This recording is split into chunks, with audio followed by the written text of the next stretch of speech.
ஹனுமார் பரதனிடத்துல சொல்லிட்டார், நீ பிராண பரித்தியாகம் எல்லாம் பண்ணிக்க வேண்டாம், ராமன் வந்துட்டு இருக்கான்.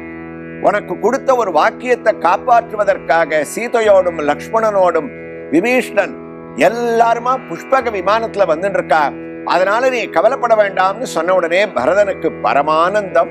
இப்படிப்பட்ட ஒரு ஆனந்தமான ஒரு விஷயத்த சொன்னேன்னு வசிஷ்டரிடத்துல, சத்ருக்னிடத்துல, அயோத்தி வாழ் ஜனங்களிடத்துல நாம 14 வருஷமா எந்த காட்சியை எதிர்பார்த்திருந்தோமோ அந்த திவ்ய தரிசனமானது நமக்கு கிடைக்க போறதுன்னு ஆனந்த கூத்தாடின்னு இருக்கான். என்னைக்கு ராமன் திரும்பி வராரோ அண்ணாவோடத்தான் அயோத்திக்குள்ள நுழையணும்ன்ற சங்கல்பத்தோட இருக்கேன். அதனால ஹனுமத் பிரபுவே, சித்திரக்கூடத்திலேருந்து ராமன் இப்ப திரும்பி வந்துட்டு இருக்கானே, அது வரைக்கும் நடந்த நிகழ்வுகளை எல்லாம் எனக்கு நீங்க சொல்லணும்னு சொல்ல, ஹனுமானுடைய திருவாக்கால ராமாயணத்துல என்ன விசேஷம்னா, 2 இடத்துல ஹனுமான் ராமாயணத்தை உபன்யாசமாக ராமாயணம் நடந்துட்டு இருக்கும் போதே பண்ணியிருக்கார்.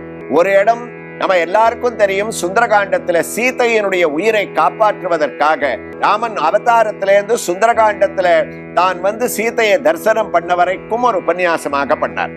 இப்ப 2வது முறையாக பரதனுக்கு ராமன் சித்திரக்கூடத்திலேருந்து கிளம்பினதுலேருந்து இப்ப பரத்வாஜ ஆசிரமத்துல புஷ்பக விமானத்திலேருந்து திரும்பி வந்துட்டு இருக்கிற வரைக்கும் எல்லா சரித்திரங்களையும் சொன்னார். அப்பவும் ராமனை காணோம். பரதனுக்கு தவிப்பா போயிடுத்தான்.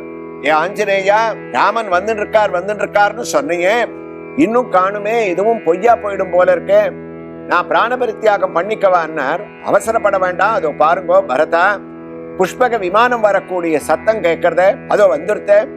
புஷ்பக விமானத்துல ராமன், சீதை, லக்ஷ்மணன் எல்லாரும் வரப்போறா பாருங்க. உங்களுக்கு திவ்ய தரிசனத்தை அளிக்க போறா. நான் ராம தூதன், நான் சொல்லக்கூடிய ஒரு வார்த்தை பொய்யாகாது.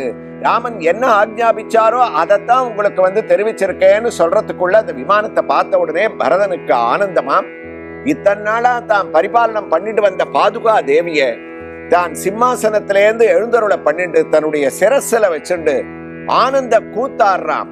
விமானம் கீழே இறங்கிட்டு ராமன், சீதை, லக்ஷ்மணன் அதுல இருந்து வெளியில வரா. பரதன் தான் கைய கூப்பிண்டு ராமன் இறங்கும் போதே, அண்ணா உங்களுடைய திருவடிகளை இந்த பூமியில வைக்க கூடாது, நடந்த கால்கள் நொந்தவோ நடுங்கு ஞாலம் 7 நீங்க வனத்துல நடந்து வந்திருக்க, இந்த அயோத்தி பூமியில படும்போது பாதுகையோட நான் சமர்ப்பணம் பண்ணி உங்களை வரவேற்கணும்னு ஆசைப்படுறேன். 2வது, பாதுகா ராஜ்யம் பூர்த்தி ஆயிடுத்து, ராமராஜ்யம் ஆரம்பிக்க போறதுன்னு உங்களுக்கு இதுல நான் ஞாபகப்படுத்த விரும்புறேன்னு சொல்லி அந்த பாதுகையை சமர்ப்பணம் பண்ணா.